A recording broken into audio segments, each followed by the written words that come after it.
네. 지금 오늘은 페이지 이 뒤쪽에 군담 소설부터 좀 설명을 좀 드리겠습니다. 54페이지를 펴보세요. 54페이지. 54페이지요? 예, 54페이지에 보면 군담 소설이라고 있어요. 54. 네네. 네, 거기서부터 제가 강의 좀 하겠습니다. 54페이지. 네, 자, 일단 음속을 좀 하고 써볼게요. 자. 안녕하세요, 교수님. 예, 안녕하세요. 몸 괜찮아졌어요? 많이? 지금 아직도 좀 불편해요. 아파요. 예, 아이고, 힘드시는데. 하여튼 뭐. 네, 힘들어요. 되게 힘들어. 예. 그러니까 저는, 하여튼, 그러니까 이게 사람마다 좀 다른가 봐요. 이제, 오미크론. 저는 4차까지 맞았는데요. 예, 그러니까 맞아도 이게 그렇더라고요. 그런데도 이게 이렇게 독한 줄은 몰랐어요. 그러셨어요. 어디가 네. 괜찮으셨어요? 나 코로나 걸렸잖아요. 어머머머, 나 이제 알아. 이제 알아. 그래갖고 오늘 이제 조금 낫네. 어저께, 우리 그저께. 장군 씨, 안녕하세요. 예, 안녕하세요. 예. 한 일주일을 격리하고 이제 한 2, 3일 지났어요. 아이고, 하여튼 고생하셨습니다. 어메, 고생하시네요. 예. 네. 어메, 예. 저는 몰랐어요. 네. 아유. 예. 자, 이제 알겠습니다. 못 나갈 무렵에 걸리셨네. 지금. 근데 제일 유명하다 하더라고요. 예. 조심하세요. 맞아요. 되게 맞아요. 힘들어. 예, 맞아요. 예, 힘들어. 맞아요. 나이가 먹어놓은 게 힘들어. 자, 예, 알겠습니다. 이제 또 수업을 해야 되니까 54페이지, 자, 제가 이제 음소거 좀 하고 수업을 할게요. 54페이지 펴보세요. 네. 54페이지입니다. 자, 네. 군담 소설부터.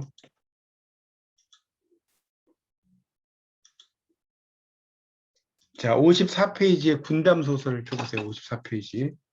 제가 좀 순서를 좀 왔다 갔다 지금 하고 있어요. 순서를. 자, 군담 소설. 그래서 오늘은 되도록이면 한 3챕터 정도를 좀 하려고 그래요. 저번 시간에 제가 애정 소설을 했었고요. 이 군담 소설. 이게 말 그대로 이제 군담이라고 하는 것은 이 군사 군자에다가 이야기 담자거든요. 한자로 쓰면. 그래서 이게 차를 이렇게 덮어놓는단 말이에요. 군대에서는 이렇게. 보이셨죠? 군대에서는 차를. 그래서 이제 군대를 이렇게 이제 군사 군자를 쓰는데 그 54쪽에 첫 번째 줄이 나오죠. 조선 후기 소설 양식을 주도했던 한글 소설이고 주인공이 전쟁을 통해서 영웅적인 활약을 전개하는 작품군이다. 목판본인 반각본은 물론 구활자본 소설로도 간행되어서 폭넓은 독자층을 확보한 작품군에 해당된다. 이렇게 나오고 있습니다. 그래서 이 군담 소설은 이게 여기서 중요한 것은 이 군담 소설이 이 창작계냐 아니면 역사계냐 이게 중요해요. 여기 지금 창작군담, 역사군담 나오죠. 창작군담 말 그대로 창작하는 거죠. 예를 들면 소대성전. 실제로 소대성이 없어요. 만든 거죠. 이런 거라든가 이제 뭐 조웅전 또는 유충열전. 이렇게 해보세요. 이런 것들이 대표적인 창작계 군담 소설이 들어가요. 아시겠죠? 크게 성공한다, 춤과 열을 지녔다, 수컷 등자죠. 역사 군담 소설 같은 경우는 임경업전 같은 거겠죠. 자, 역사 군담 소설은 지금 54페이지 보고 있습니다. 임경업전 같은 것이 대표적인 실존 인물을 이야기한다는, 그러니까 역사 군담 소설은 실존 인물. 창작 군담 소설은 이제 허구적인 인물이죠. 이렇게 이해하시면 될 것 같습니다. 그 다음에 이제 번역 54페이지 두 번째 단락에 번역, 번안 이런 거. 번역은 말 그대로 이제 있는 그대로 우리말로 하는 거고, 이제 번안은 우리 유형에 맞게 이제 만드는 게 번안이죠. 그래서 허구적인 주인공을 설정해서 실제 역사와는 무관한 가공적인 사건을 꿰매낸 작품을 창작 군담 소설이라고 한다. 그리고 밑에 있죠. 임난, 병난과 같은 실제 했던 역사적 전란에서 역사적 실제 인물을 주인공으로 해서 이제 뭐 뽑아내는 게 역사 군담 소설이다. 그리고 이제 그 밑에 나오죠. 중국 소설을 번역했거나 번안한 작품에 싸우는 이야기 이제 중심되는 것을 번역 군담 소설이라고 한다. 이렇게 나오죠. 그래서 이제 영웅의 일생인데 여기서 중요한 게 이 영웅의 일생이 그 밑에 1번부터 7번까지 있을 거예요.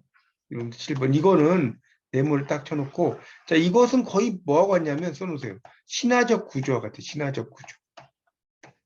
1번에서 7번에서 네모하고 신화적 구조라고 쓰시라고요. 자, 이게 고귀한 혈통이죠. 또 비정상적인 잉태나 출생이에요.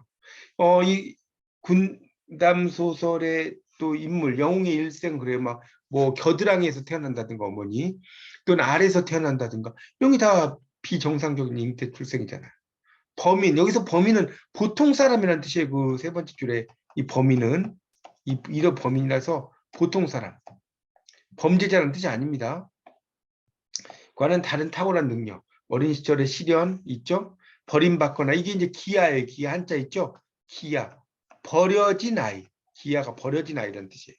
죽을 고비, 구원자 양육자를 만났죠? 또 위기에 처하고 시련을 극복하고 위협 달성. 이런 식으로 이제 되어 있는 것이 이 군담 소설의 특징이다. 어렵지 않죠? 자, 그다음에 그런데 군담 소설과 영웅 소설은 엄격하게 따지자면 같은 개념이 될 수는 없다. 창작 군담 소설은 영웅의 일생이라는 서사적 전개에 따라 주인공을 집단의 영웅으로 그려낸 것이 대부분이라서 영웅 소설이죠. 그런데 역사 군담 소설이나 오른쪽 보세요. 이 번안 군담 소설은 전쟁이 기본 골자라는 거예요. 전쟁. 하여튼 이 군담 소설은 전쟁이 중요하다는 거예요. 전쟁. 이게 중요하다는 거예요. 영웅 소설은 뭐 반드시 뭐 전쟁이 중요한 건 아니잖아요. 그런 차이가 있다 이렇게 이해하시면 될 것 같습니다. 그래서 이제 그 주인공이 영웅적이라 할 수 없거나 집단적 영웅으로서의 가치를 얻지 못하는 경우로 인해 영웅 소설이라고 할 수 없는 작품도 있을 수 있다는 거예요. 임경업전 밑에 나왔네요. 서술 구조나 인물의 전기적 요소로 봐 영웅 소설. 임진록은 그 구조나 인물 성격상 영웅의 일대기를 구현하는 것은 맞지 않는다는 거예요. 임진록. 또 초안전, 삼국대전, 화영도실기 등의 번역 군담 소설은 영웅 소설이란 명칭이 적합하지 않다. 그 군담 소설은 자 이제 그 다음에 좀 밑줄 치세요. 55쪽의 그 첫 번째 단락의 밑에서 셋째 줄, 즉 다음에 국가적 전란과 관련되어 전장이라는 특수한 상황에서 싸우는 이야기라는 공통점에서 설정된 개념입니다. 여기서 전장이라는 말 좀 설명드릴게요. 전장. 전장은 뭐냐면 전쟁터. 영어로 한번 쓸게요. 배틀필드. 이걸 전장이라고 그래요. 전쟁터. 배틀필드라고 합니다. 영어로는. 자, 써놓으세요. 배틀필드. 자, 유형에 따른 군담소설, 소재에 따른 게 나오죠? 밑에. 창작 군담소설, 아까 이거 다 했어요. 그래서 창작 군담소설은 가공적 인물, 허구적 인물이에요. 그 밑에 나옵니다. 상당히 많이 나오죠? 소대성전, 아까 했죠? 장풍운전, 풍운의 동그라미 적었어요. 풍운. 풍운하라는 거예요. 대성의 동그라미 치시고. 그 다음에 장백, 황운, 이런 운이나 백, 또 충렬 동그라미. 아까 조웅전 했죠? 웅 동그라미. 뭐 등등등, 뭐 여러 가지가 있어요. 이런 작품들이 다 창작계다는 겁니다. 그래서 밑에 나왔죠. 작자 연대가 밝혀지지 않았고 한글로 쓰였고 필사본, 붓으로 베끼는 거예요. 그 다음에 반각본은 목판본이라고 써놓으세요. 반각본이란 말은 목판본과 같습니다.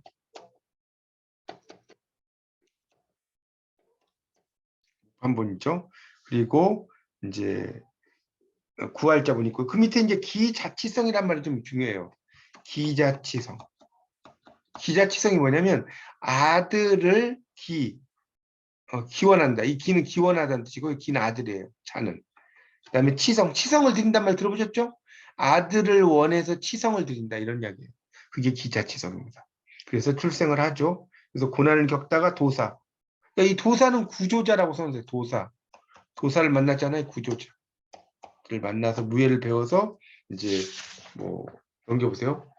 높은 위치에 올라가가지고 이제 난을 평정해서 부귀영화를 이룬다 이런 뜻이죠. 자, 넘기세요.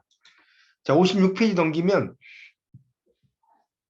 그래서 이제 충신과 간신의 대결로 전쟁에서 몰락했던 가문이 주인공의 영웅적 활약으로 큰 공을 세우면서 부흥한다. 이런 내용이 있다는 겁니다. 자, 그 다음에 역사 군담 소설 두 번째 단락입니다. 56쪽에 여기 보면 영웅의 일대기를 근간으로 해서 역사적 전쟁을 배경, 거기 밑줄 좀 쳐놓으세요. 56페이지. 영웅적 군담 소설 두 번째 단락 첫째 줄, 둘째 줄까지. 그래서 전쟁을 배경으로 하는 거예요. 실존인물, 가공인물 병치시켰다. 이렇게 이야기를 할 수 있습니다. 그러니까 이게 약간 가공인물일지라도 역사적인 사실이 나오면 이게 역사 군담 소설. 예를 들어서 그 임진왜란, 병자호란, 역사적인 사실이잖아. 이런 게 나오면 역사 군담 소설이다 이런 이야기입니다. 그래서 여러분이 이제 그 3학년 1학기 때 배우셨던 박시전이 있어요. 박시전은 실제로 박씨가 있는지 없는지 기억을 정확히 못해. 그런데 이게 병자호란과 관련이 있다는 거예요. 그래서 이 박시전도 여기 보면 역사 군담 소설이 들어가요. 역사에. 그 이야기입니다. 임경업전 들어가고. 자, 번안 번역 군담 소설 그 밑에 단락 있죠? 이거는 이제 삼국지 연의가 예독되고 창작 군담 소설이 인기를 얻게 되자 중국의 연의 소설들 중에서 군담이 흥미의 중심을 이루는 부분을 초역, 그러니까 뽑아서 번역했다는 소리예요. 독립작품으로 간행한 것이다. 이게 이제 삼국지 작품들을 이렇게 따로따로 만들어요. 삼국대전, 적벽대전, 조자룡전, 화동도 실기, 관운장전 이런 식으로 일부를 이제 가지고 만든 작품들이 많다. 뭐 이 정도로 이해하시면 될 것 같습니다. 자, 주인공의 유형에 따른 분류로 넘어가죠. 그 옆에. 자, 이 주인공의 유형, 그 군담소설에는 세 가지가 있다. 이거 중요합니다. 지금 57쪽으로 가서. 자, 첫째 동그라미 치시고, 그 밑에 둘째 동그라미, 그 다음에 마지막 동그라미. 첫 번째 단락, 첫 번째 줄, 두 번째 줄, 마지막 세 번째 줄. 그래서 이제 첫째는 주인공의 적대자가 왕권의 도전자가 되는 유형. 둘째는 주인공이 처가 권속의 핍박을 받는 유형. 마지막으로 주인공이 역성혁명을 꿈꾸는 유형. 이 세 가지가 있다는 거예요. 그렇죠? 그 세 가지. 그래서 주인공의 적대자가 왕권의 도전자가 되는 게 조응전, 유충렬전, 황운전 이런 게 있을 수 있습니다. 여기서는 이제 시험 문제가 이제 어떤 게 나올 수 있냐면 이렇게 나올 수 있어요. 다음 중 문제 유형이 주인공의 적대자가 왕권의 도전자가 되는 유형의 작품이 아닌 것은 이렇게 나와요. 아닌 것은. 조응전, 유충렬전, 황운전 이렇게 이제 볼 수가 있습니다. 그래서 이런 게 이제 유충렬전 유형이라는 거예요. 그래서 이제 정치적 적대 세력의 탄압으로 순환을 겪고 이제 적대자가 왕권의 도전자가 돼. 그래서 이제 대결하는 거죠. 도전자니까. 이런 작품들이 이런 대표적인 그 첫 번째 유형이라는 겁니다. 주인공의 적대자가 왕권의 도전자가 되는 유형이다. 이렇게 이해하시면 되겠습니다. 그 밑에 막 나오는 거는 좀 넘어갈게요. 자, 두 번째 단락, 그 밑에 단락, 둘째 보세요. 둘째는 주인공이 처가 권속의 핍박을 받는 유형의 작품입니다. 그래서 소대성전, 장풍운전, 신유복전. 핍박받는 이야기, 핍박. 핍박 동그라미. 그래서 소대성전, 그러니까 그 소장신이죠, 소장신. 소대성전, 장풍운전, 그다음에 신유복전. 이런 거죠. 그 다음에 첫 번째는 조유항이었죠. 조유항. 기억나시죠? 조응전, 유충렬전, 황운전. 이렇게. 이런 것들 여러분이 좀 이렇게 뭐랄까요. 머리 글자를 좀 따가지고 좀 만드셔야 돼요. 외우셔야 돼요. 세 번째는 역성혁명이죠. 역성혁명. 정권을 바꾸는 거. 이거는 장백전과 유문성전. 장유죠. 장유. 그러니까 첫째는 뭐 왕권. 이렇게 쓰면 왕권. 조유항. 이렇게 되어 있고 두 번째는 핍박, 처가의 핍박, 소장신, 그다음에 역성혁명, 장유 이렇게 좀 써놓으시고 나중에 시험 보시기 전에 한번 자주 보시면 아마 눈에 좀 익을 것 같습니다. 그래서 이제 그 57쪽에 세 번째 단락이 있죠. 둘째, 처가원석이 핍박을 받는 유형. 그래서 소대성전, 장풍운전, 신유복전이 있다. 그래서 실력은 뛰어난데 소년의 처지가 빈곤해요. 처가살이를 해요. 처가의 박대를 견디지 못하고 집을 나갔다가 원조자를 만나요. 이 원조자는 구원자, 구조자 같은 말입니다. 원조자, 지금 원조자를 만났다고 했잖아요. 원조자 써보세요. 구조자, 원자. 같은 용어다. 자, 셋째는 역성혁명이죠. 장백전, 유문성전 넘겨보세요. 그래서 장백전 유형이라고 한다. 그래서 창업하는 세임금을 도와서 구왕권을 타다. 여기서 이제 중요한 건 창업인데요. 58쪽에 요즘에는 창업이라는 게 뭡니까? 회사를 만드는 거죠. 회사나 사업을 하는 거. 근데 이때 옛날에는 창업이 뭐냐면 국가를 세우는 거예요. 그러니까 조선을 만들었어요. 조선을 고려가 물러가고 이거 뭐야? 창업이에요. 요즘처럼 무슨 뭐 치킨 전문점 창업 이런 말이 없어요. 원래 창업은 나라를 만드는 거였는데 이게 의미가 완전히 바뀌어가지고 요즘 이제 무슨 회사를 차리거나 이런 걸 다 창업한다고 하죠. 58쪽. 창작 군담 소설의 공통적 서사 단락인데, 자, 이 창작 군담 소설 밑에 보세요. 1번. 자, 창작 군담 소설. 자, 58쪽을 지금 보고 있습니다. 58쪽. 58쪽에 1.3을 보십시오. 자, 58쪽 1.3에 이 창작 군담 소설의 이제 서사 단락인데, 자, 첫 번째는 상류계층인 주인공의 가게라는 것은요, 영어로 이제 쓸게 패밀리 트리예요. 패밀리 트리. 지금 58쪽 1.3 보고 있어요. 거기 1번 동그라미. 그러니까 가게라는 건 뭐냐면 집안의 혈통. 가게도 이런 말 하잖아요. 집안의 혈통. 옛날 생물 시간에 여러분 이제 공부 많이 해보셨죠. 그래서 아빠와 엄마가 결혼해서 뭐 누구를 낳고 뭐 이런 거 있지 않습니까? 그런 게 다 가계도가 되는 거예요. 그래서 그다음에 주인공의 비범한 초현실적인 탄생, 천상계 하강. 여기 보면 적강형이라고 써놓으세요. 그 가로해가지고 적강형입니다. 이거 되게 잘 나오는 말인데 이 적은 뭐냐면 신선적. 자, 쓰세 필기하세요. 선녀적. 신선이나 선녀예요. 강, 내려올 강자예요. 내릴 강자. 자, 선녀가 또는 신선이 인간 세상에 내려왔다. 적강형이에요. 그러니까 적강형은 그걸 뭔 이야기를 하려고 하는 거냐? 유배 이야기를 하려고 하는 거예요. 유배 간 사람들이 나 유배 갔다 이러면 재미가 없잖아요. 그러니까 나는 원래 하늘나라의 신선이었는데 인간 세상 내려왔다. 다시 하늘로 올라가려고 한다. 그게 뭡니까? 제가 이 구멍에서 이야기했잖아요. 하늘로 올라가려고 한다는 것은 뭐다? 나는 하늘로 올라가려고 한다는 것은 뭡니까? 천상계로 가려고. 뭐 질문 있으신가요? 없으세요? 자, 그렇게 이해하시면 되겠습니다. 그 다음에 이제 부모의 실세는 세력을 잃었다는 뜻이에요. 실세. 제가 여러 번 이야기해서 이를 실자라고, 세력을, 그 사람이 여기 실세야 그 실세가 아닙니다. 도적의 침입, 가족이 흩어져요. 현신한 선녀, 뭐 도삽, 의탁, 양육. 4번에 써놓으세요. 4번. 4번은 구조자라고 써놓으세요. 구조자. 구조자라고 필기하세요. 나와요. 자, 5번 습득한 도술, 신이한 존재, 능력의 도움, 전공, 전쟁에서 공을 일으키고 명예로운 기한, 지상적인 부귀영화, 그리고 어디로 가요? 천상계로 올라가요. 적강형의 경우는 천상계에서 득죄, 죄를 지은 것을 지상계에서 국가의 변란을 극복해. 이게 대속. 대속이라는 것은 이제 속죄했다는 뜻이에요. 대속이라는 말은. 그래서 천상계로 회귀한다. 자, 주인공이 가문부터 나옵니다. 가문 보세요. 58쪽에. 자, 여기 보면 승상이나 상서 높은 사람이 많아요. 또 벼슬 나지 않은 처사도 있어요. 벼슬 했더라도 주인공이 태어날 당시에 현직 고관으로 있는 경우도 있고, 오른쪽 보세요. 벼슬을 그만두고 초야의 은거에 있는 경우도 있다. 그래서 현직 고관, 전직 고관, 벼슬 하지 않은 초야 은사.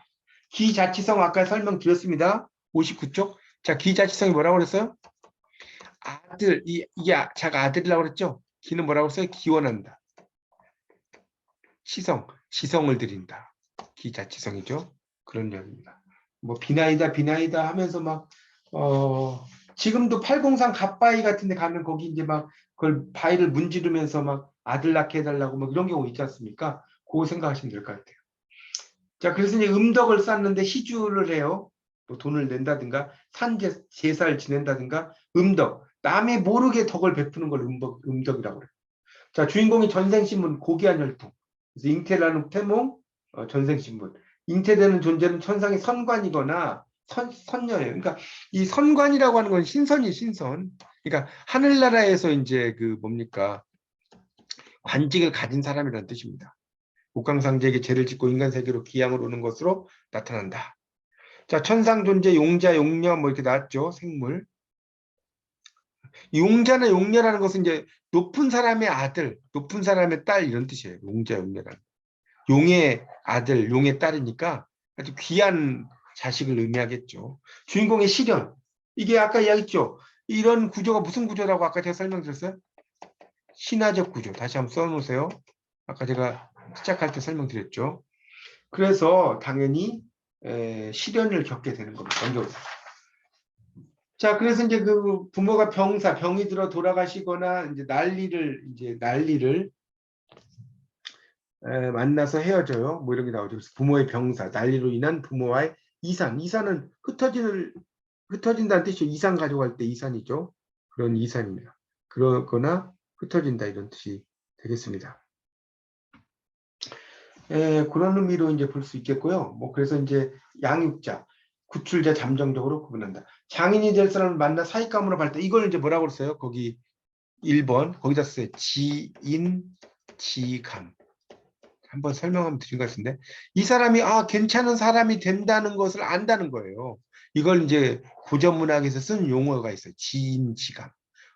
그러니까 되게 옷차림이 좀 허접해도 이 사람 높은 사람이 될 거야. 지위가 높이 올라갈 거야. 알아봐. 근데 주로 누가 알아보냐? 장모가 알아보는 게 아니라 장인 될 사람이 알아봐요.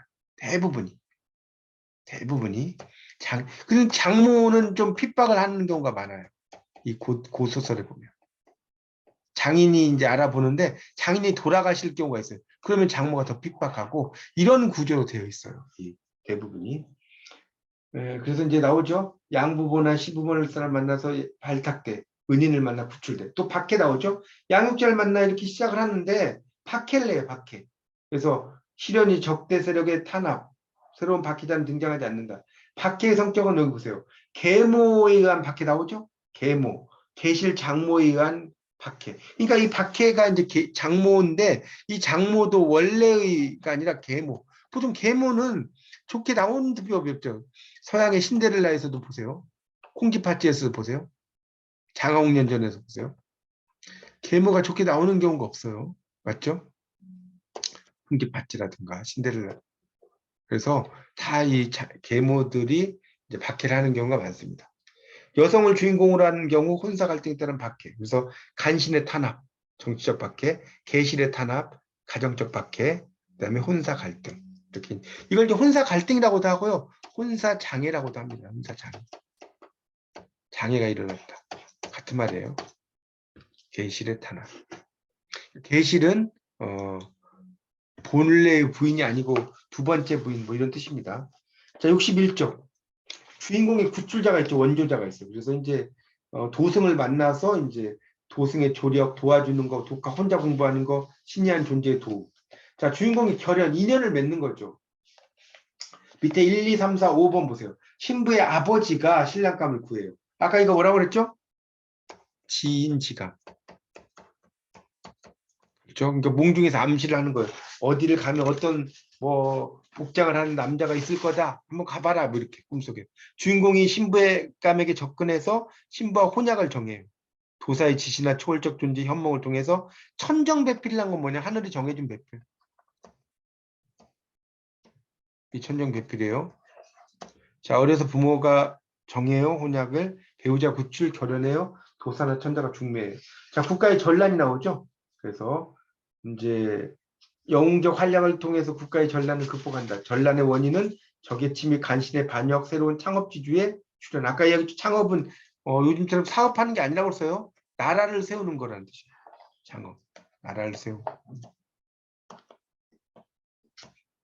그래서 위기 형태, 뭐 이제 국권을 상실하기 직전, 이미 국권을 상실한 경우, 전쟁이 시작되는 경우가 있다. 자, 그래서 이제 전란의 원인은 뭐냐? 외적의 침입, 간신의 반역, 새로운 창업지주의 출현. 자, 넘기세요. 자, 주인공 진출은 어떻게 되냐? 과거급제, 자원출전, 창업지주 보좌, 공주구출. 이게 이제 보면 공주구출이 또 있어요. 4번에. 이게 보면 여자가 이제 뭐 갇혀 있어요. 이제 남자가 구해요. 그러면 갇혀 있는 여자는 대부분이 공주예요. 근데 만약에 남자가 갇혀 있어.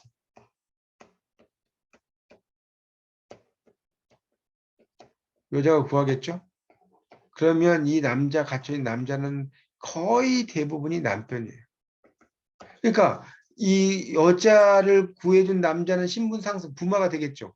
공주를 구해줬으니까 공주 아내가 되면 임금의 사위가 될 거 아닙니까? 그렇죠? 근데 남편은 구해줘 봤자 그냥 남편이에요. 그렇죠? 이런 또 구조로 되어 있습니다. 자, 주인공이 입공, 공을 세우는 거죠. 그래서 군대에서 이제 싸워가지고 이길 때 입공, 공을 세운다는 뜻이에요. 입공이라는 말이에요. 공을 세운. 입공이 뭔지 모르시면 써놓으세요. 그래서 이제 그런 이야기고요. 밑에는 읽어보시면 되겠고, 주인공의 복수. 적대 세력을 처형해서 응징한다. 개심, 마음을 고치는 걸 유도하는 거예요. 적대 세력을 용서해서. 개심이라는 거는 마음을 고친다는 거죠. 그리고 가족과 만나요. 그래서 이제 오른쪽에 보면 부자, 모자, 부부, 부녀, 모녀 이런 것으로 이제 제외를 한다는 겁니다. 자, 주인공이 이제 죽게 되죠. 그래서 필연적으로 나타났죠. 부귀영화를 누리다가 병사, 또 천상계로 복귀 두 가지가 있다. 자, 인물 형상화, 서사 전개상의 원리로 가보겠습니다. 인물 형상화. 그러니까 인물이 이제 어떻게 형상화가 되느냐는 거죠. 자, 이 신치적인 성격이 있다는 거죠. 거기 그 1.4에 보면 63페이지에 세 번째 줄에 보세요. 두 번째 줄에 영웅신화에 거기서부터 비춰주세요. 주인공은 스스로 새로운 질서를 수립해서 윤리 도덕에 얽매이지 않는 주체적이며 진취적인 성격이 드러난다. 반면에 또 밑줄 세요. 영웅소설의 주인공은 기존 질서를 회복하고 봉건적인 충의 관념에 사로잡힌 보수적 성격이 강한 인물이다. 여기까지. 그래서 영웅신화의 주인공은 스스로 새로운 질서를 만들어요. 영웅소설의 이제 주인공은 기존 질서를 회복하고 봉건적인 그런 그 충의 관념에 사로잡힌 보수적인 성격이 강하다. 영웅신화의 주인공은 신화기 때문에 좀 더 크죠. 현실을 타결할 의지가 있는데 영웅소설의 주인공은 그냥 무의지라는 거예요. 영웅신화가 좀 더 강한 메시지다. 자, 영웅소설의 주인공의 면모는 대하소설의 주인공과 다르다. 대하소설의 주인공은 하늘에서 마련된 예정된 질서에 따라 상황을 통과하는 인물이죠. 그렇죠? 근데 도덕 군자형의 인물은 내내 도덕 군자적인 면모가 지속돼요. 그런 것들이 있다는 겁니다. 넘겨보세요. 자, 그래서 64쪽으로 넘어가서요. 그러니까 거의 이제 그 첫째 줄에 보면 64쪽의 첫째 줄에 보면 영웅소설의 주인공은 어려서 부모가 죽거나 정치적인 적대자의 핍박으로 헤어져요. 아까 설명했죠. 주인공에게서 고난 극복 의지나 적대자에 대한 대결 의지를 확인하기 쉽지 않다. 그냥 고난 속에서 어쩔 줄 모르는 어린아이의 면모 정도밖에 안 나온다는 거예요. 천상의 존재가 하강한 인물임에도 고난의 과정에서 비범함도 없어요. 평범하지 않다는 거죠. 이에 비해 대하소설의 인물은 이념적인 경직성, 굳어져 있다는 거예요. 경직성. 어떤 상황에서도 이념을 굽히지 않는다. 하지만 영웅소설의 주인공은 자신의 이념도 현실 극복의 의지도 없이 그냥 고난의 몸을 맡길 뿐이다. 이렇게 설명을 하고 있습니다. 그게 이제 영웅소설의 그 주인공이라는 거죠. 그러니까 영웅소설의 주인공이 좀 더 그 뭐랄까요. 수동적이라고 그럴까요? 수동적. 이렇게 이해하시면 될 것 같습니다. 뭐 그런 이야기들이 쭉 나와요. 그러니까 읽어보시고 65쪽 보세요. 자, 65쪽의 셋째 줄 영웅소설의 조력자는 전직승상 노승. 근데 부조력자가 나타나요. 전직승상 유리걸식. 유리걸식이란 건 뭡니까? 막 여기저기 떨어져서 다니면서 빌어먹는다는 뜻이죠. 그런 주인공이죠. 집에 데려와 사유를 삼죠. 거린에 가까운 인물이지만 거기 내묻혀놓으세요. 지인지감. 아까 제가 설명했죠. 중요하다고. 주인공의 기상을 알아보고 사유를 삼는 것이다. 하지만 평을 얻어요. 또 정치적인 적대자의 밖에는 죽어요. 유배를 당해요. 그러니까 이제 그 남아있는 그 뭡니까 주인공은 전직승상의 딸과 결연을 이루지 못한 채 헤어져 버리는 거예요. 그 장인들 분이 데리고 왔는데 돌아가셔 버리니까. 그리고 다시 고난을 겪어요. 근데 그때 노승이 조력자예요.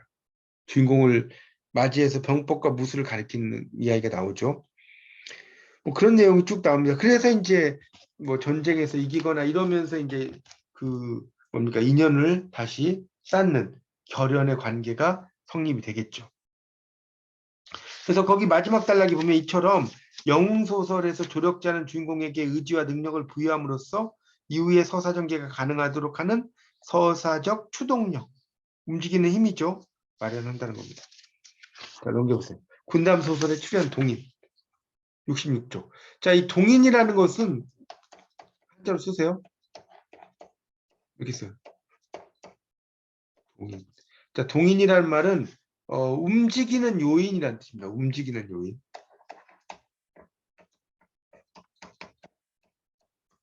자, 이걸 동인이라고 해요. 자, 필기하세요. 움직이는 요인. 그걸 뭐라고 한다? 동인이라고 한다. 군담 소설을 움직이게 하는 요인. 자, 이걸 뭐라고 한다? 동인이라고 한다. 자, 그렇게 필기하시면 됩니다. 그래서 임진왜란과 병자호란이라는 그런 시련을 겪고 나서 민족의식을 배출할 수 있는 통로가 필요했다는 거죠. 이게 주전론, 주화론 다 배우셨죠? 전쟁을 할 것이냐? 이게 주전론이고, 평화를 유지할 거냐? 주화론 아닙니까? 그런 것들이 있다는 거예요. 자, 그 다음에 이제 그 다음 단락에 오면 임병양난 이후에 격렬해진 부조리한 양상을 우회적으로 반영하고 비판하는 수단으로서 군담 소설을 활용했다는 거예요. 그걸 우회적으로 그 양상을 반영했다는 겁니다. 그런 이야기를 써놓고요. 마지막에는 임난전에 들어온 여러 중국 삼국지의 이야기들이죠. 이런 것들이 영향을 받아서 군담 소설이 창작되었다. 그런 얘기가 또 쭉 나옵니다. 자, 여성 영웅 소설론 1.6. 자, 67페이지를 펴보세요. 67페이지 1.6인데 여기서 이제 여성 영웅 소설론이라고 나왔죠. 자, 이거는 자, 필기하세요. 여성의 순환사. 여성 영웅의 서사적 전통.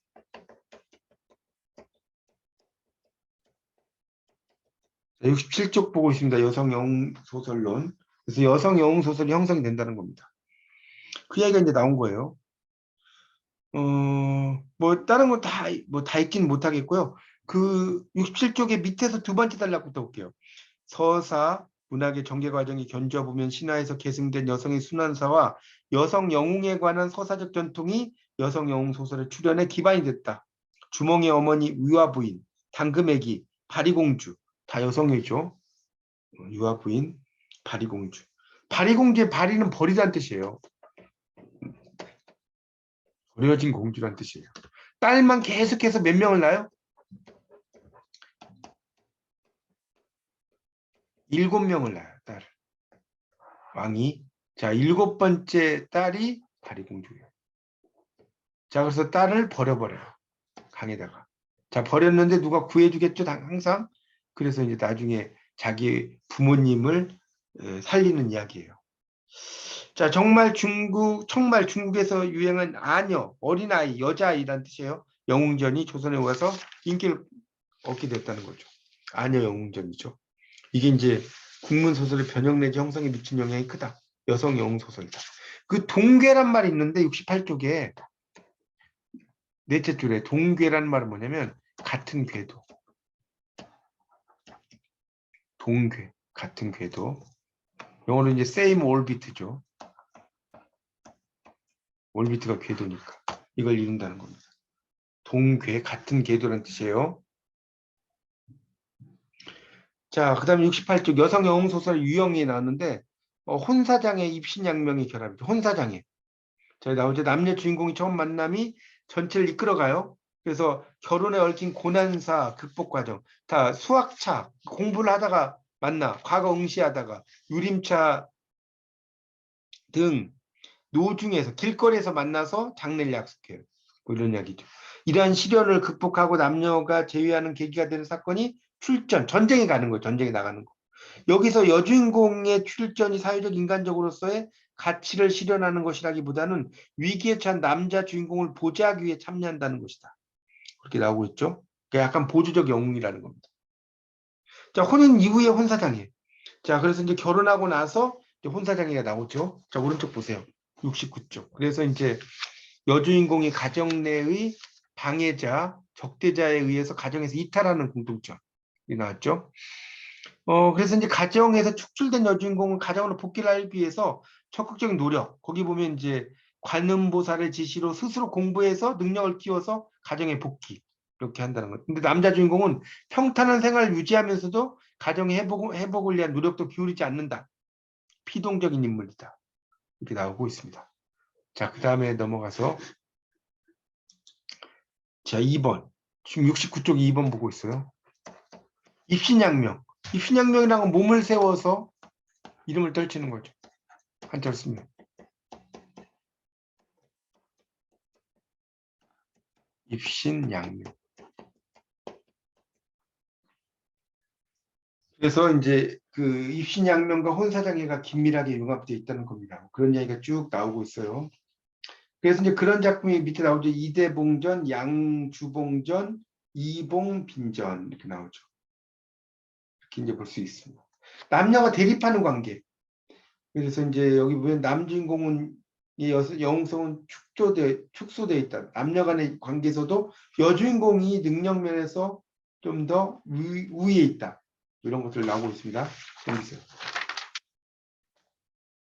자, 그래서 이제 이런 그 유형들이 이제 또 쭉 나오고 있습니다. 요게 남녀가 대립하는 관계를 이야기하고 있습니다.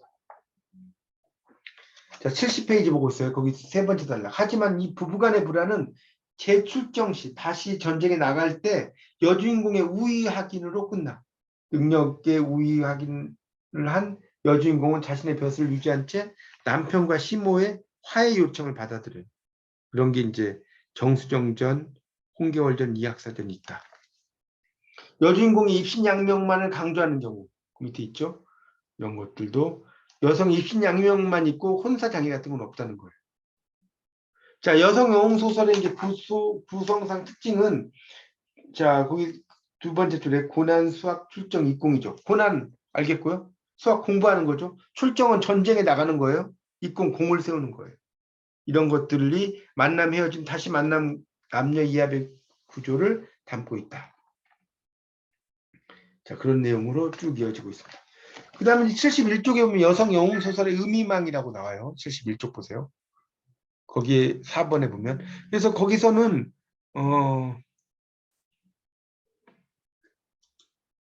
거기서 이제 보시면 거기서 내용에서 자, 거기를 이제 보시면 뭐가 나옵니까? 여성 영웅이 가정 내에서 밑에서 한 첫 번째 단락 5째 줄입니다. 가정 내에서 적대적 관계에 있던 밑줄 쓰세요. 여성 인물을 징벌라고 써. 징벌. 양식을 통해 가부장제의 기존 질서에 따른 강한 반감. 남편으로서 설정된 남성 주인공, 남성 인물을 직접 징벌하지 않고 남편의 첩시를 지칭하는, 첩시를 징벌을 한다는 거죠. 그런 방식을 선택하고 있다. 이렇게 이야기를 하고 있습니다. 그래서 이제 영웅 소설이 이제 상당히 이제 등장을 하고 넘겨보세요. 72쪽 둘째 줄. 소설의 이러한 성격은 소설의 유통이라고 하는 기본적인 상업성, 독자들이 원하는 흥미 요소 이런 걸 반영한다는 거죠. 그렇게 되고 있다는 것이 쭉 나오고 있습니다. 지금 군담 소설에 대해서 제가 쭉쭉 그 의미들을 좀 정리를 해서 여러분이 이렇게 알려드렸으니까 이렇게 좀 보시면 되는데, 하여튼 이 군담 소설은 처음에는 이렇게 되는 거예요. 처음에는 남자가 당연히 여자보다 위에요. 위. 그러다가 이렇게 필기해 보세요. 그 다음에 남자와 여자가 이제 거의 비율이 같게 돼요. 그러다가 나중에는 남자보다 여자가 더 높아져 버립니다. 이 군담 소설이든 여성 영웅 소설이든 이 여성이 들어가는 경우는 남자가 셌다가 갔다가 여자가 세진다. 그런 것으로 이해하시면 될 것 같습니다. 이렇게 해서 이제